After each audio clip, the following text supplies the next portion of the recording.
Okay, welcome back. This video is the second part of the Chapter 4.1 video series. Last time we worked through an example. This time we are going to assign some terminology to all of it.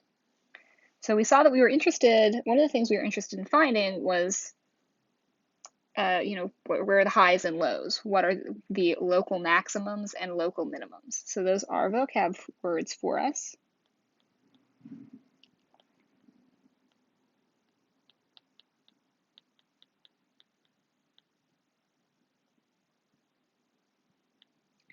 So F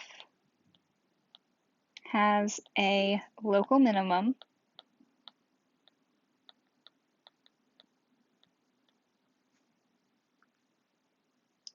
don't need a ruler, has a local minimum at point P if f of P is greater than, or is less than or equal to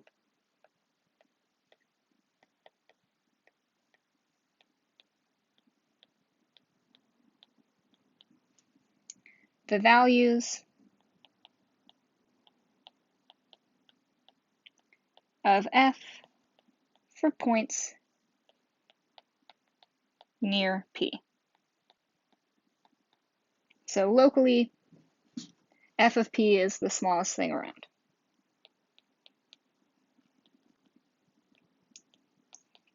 We also can define a local maximum. So F has a local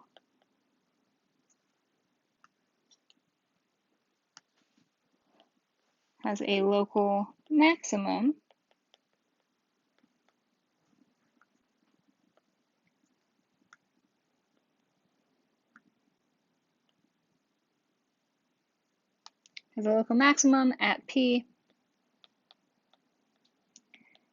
if f of P is greater than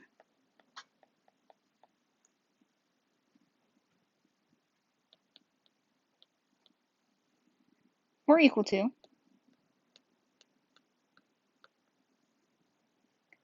the values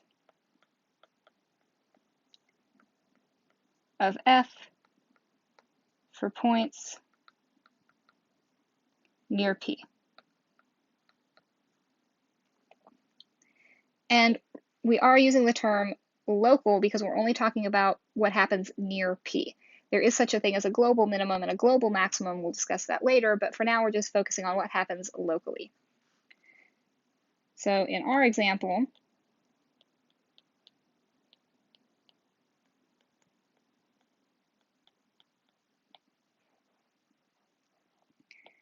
x equal to -2 and x equal to -8 were where f prime of x was equal to 0, and they played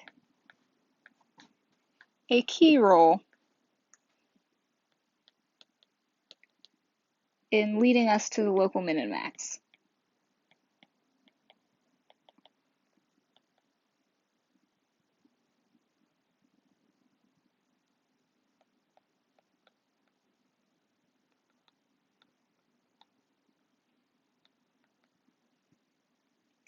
And so they are so special that they actually get a name as well.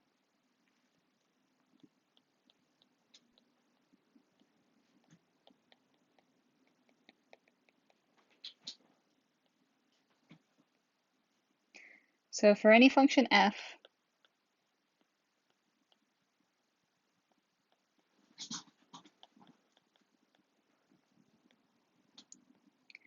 a point P in the domain of f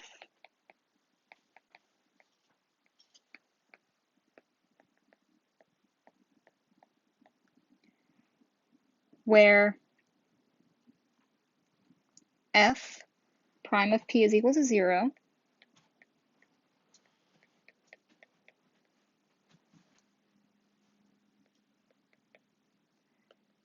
is called a critical point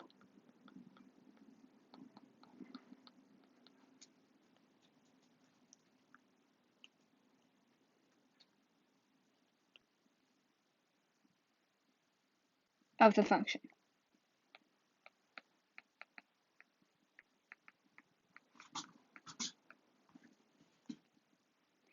And that's talking about either the x value or the x and y pair. So it's used interchangeably, and you're usually able to figure out which one you're talking about based on the context.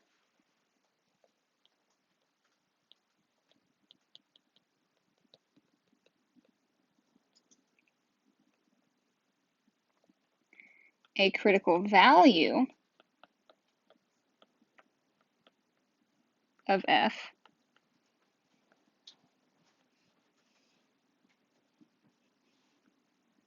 is the value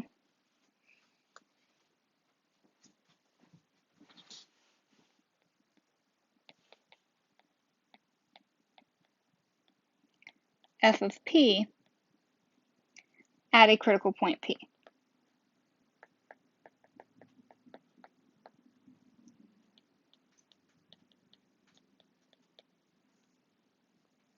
We have a theorem about this.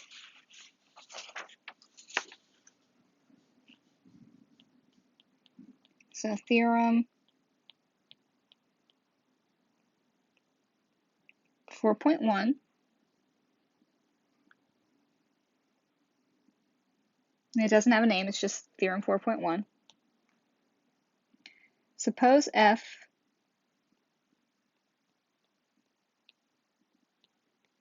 is defined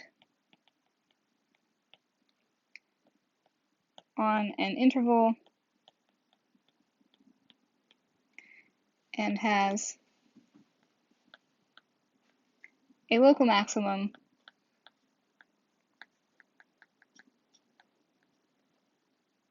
or local minimum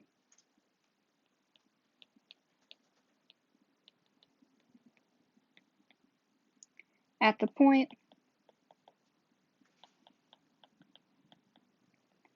x equal to a, which is not an endpoint of the interval.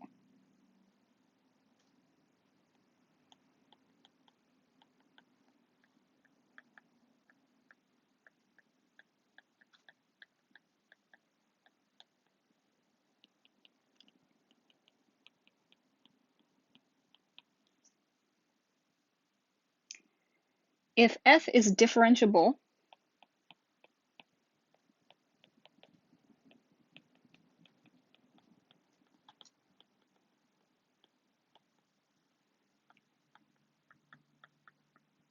at x equal to a, then f prime of a is equal to 0. Thus, it is a critical point.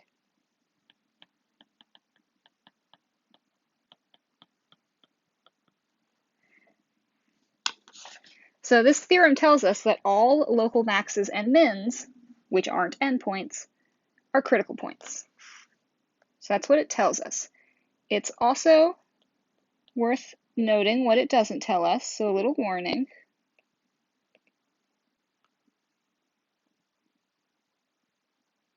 Warning, not every critical point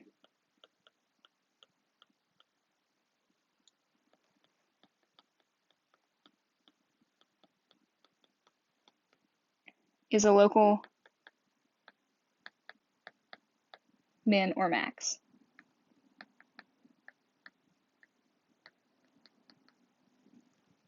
So every local min or max is a critical point, but not every critical point is a local min or max.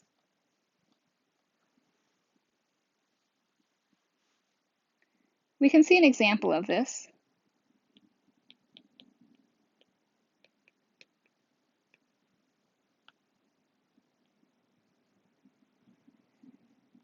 Let's think of x equals 0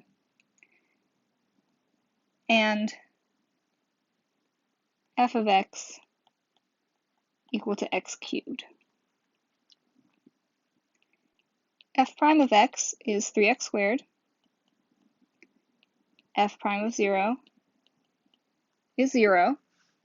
So, okay, f prime of 0 is 0. We've got a critical point. Do we have a local min or max? No. If we draw a rough sketch of this,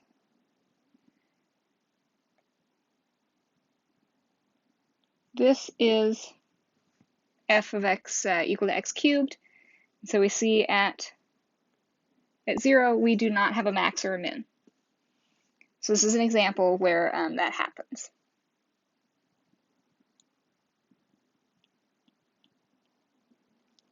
And now we're going to talk about two tests, the first derivative test and second derivative test for local extremes.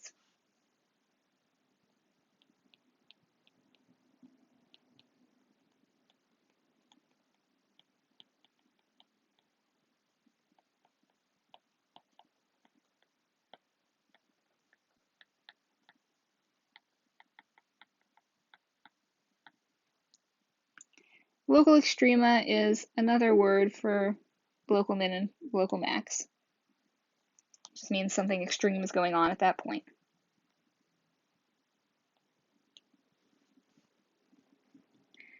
So suppose P is a critical point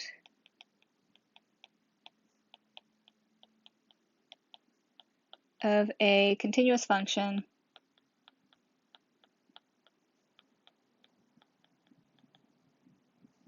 f. Moving from left to right,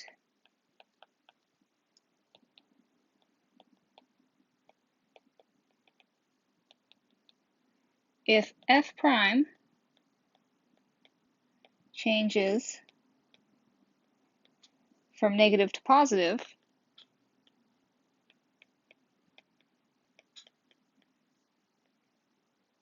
at P,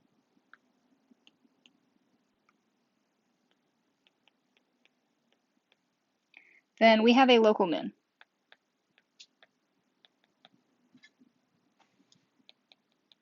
If f prime changes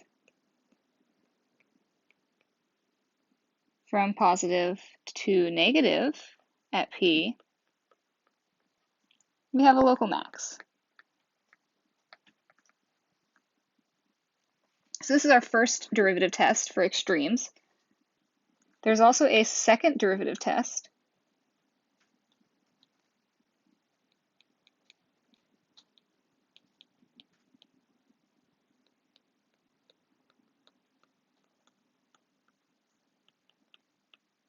For local extrema.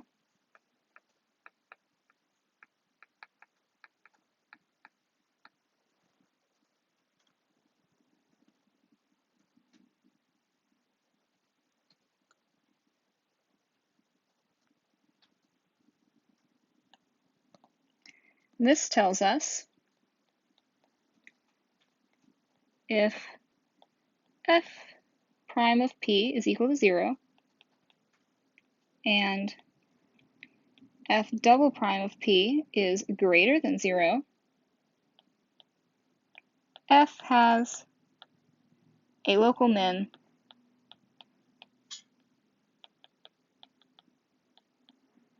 at P. And yes, it is supposed to be f double prime greater than 0. That might seem backwards, but if you think about the concavity, this makes sense. It would be concave up there, so we're talking about the point at the bottom of our little cup shape. If, on the other hand, f prime of P is equal to 0 and f double prime of P is less than 0, then f has a local maximum at P. If f prime of P equals 0 and f double prime of P also equals 0, this tells us nothing.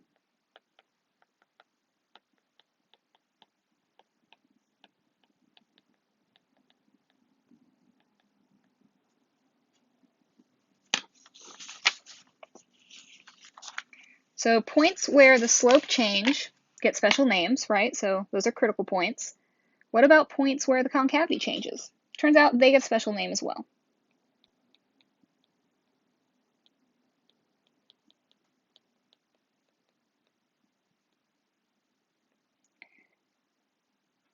A point P at which the graph of a continuous function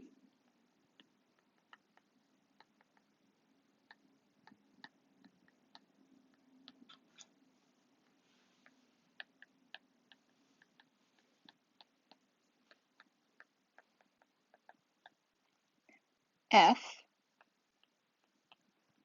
changes concavity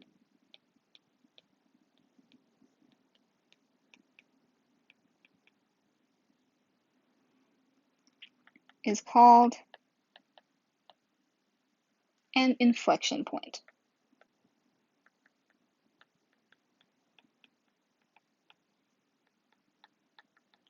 You might also see point of inflection. Inflection point, point of inflection, same thing.